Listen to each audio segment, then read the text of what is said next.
Alright, so I wanted to comment on Terry Tao's take on this. Yeah, so You here's can't this. really call your shots in mathematics. Some problems sometimes the tools are not there. It doesn't matter how. So he's just bemoaning the fact that the tools aren't there. Instead of going out and trying to build the tools, he just paints himself as a victim. Oh, they're not there. Nobody's made them for me. How smart or quick you are.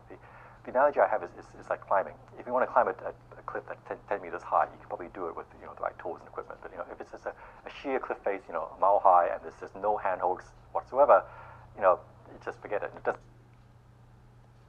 So,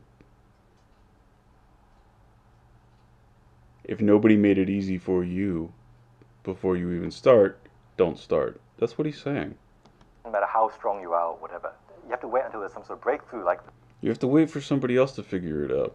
some opening occurs like halfway through, halfway up the cliff, and now you have some easier sub goal.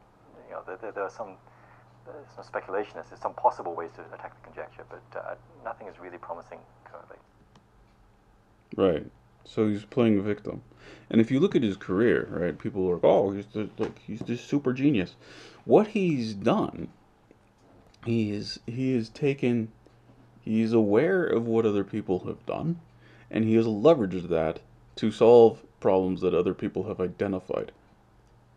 There's like no innovation that's been done by this man ever. What he's doing is he's just following the script written for him by other people. So of course his interpretation of everything is going to be this like victimhood situation that he's outlining here. Like, oh, we can't solve Riemann because nobody else has done the work for me that allows me to do it. That's literally what he's saying. He's not saying it exactly that way, but that is what he's saying. And if you look in the comments on videos like this, I don't know what the comments here look like. It's going to be like, oh, people think they're so much smarter than Terence Tao. That's not really it. When you like, he's playing victim. He's playing victim. Why? If he's really so smart, why does he have to be a victim? Why does he have to wait for somebody else to figure out new math, new ways of doing things, right? Like as I've demonstrated, most of the tools that are available to him, it's actually just one tool.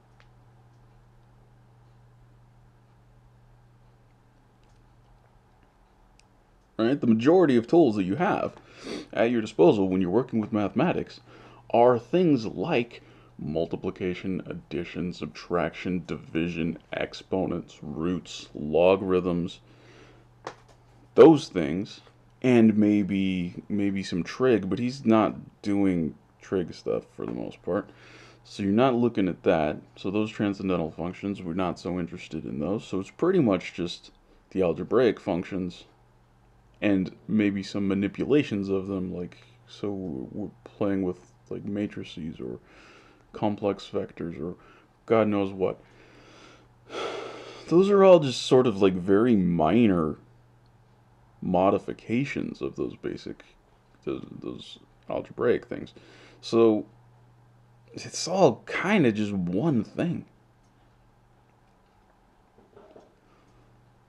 And to look at that and be like, "Oh yeah, we have this huge volume of work and it from that we can't do anything." Well, it's because you're still working in toddler math. Like you still have just basically just one thing that you're doing, right?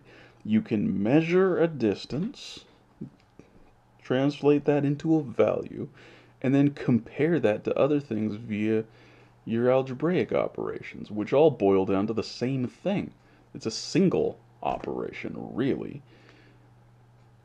And this is where you get things like the transcendental, like the trigonometric functions being transcendental. Like you can do the trigonometric function and get those distances, but then you can't manipulate them very easily with algebra, right? That's why they're transcendental.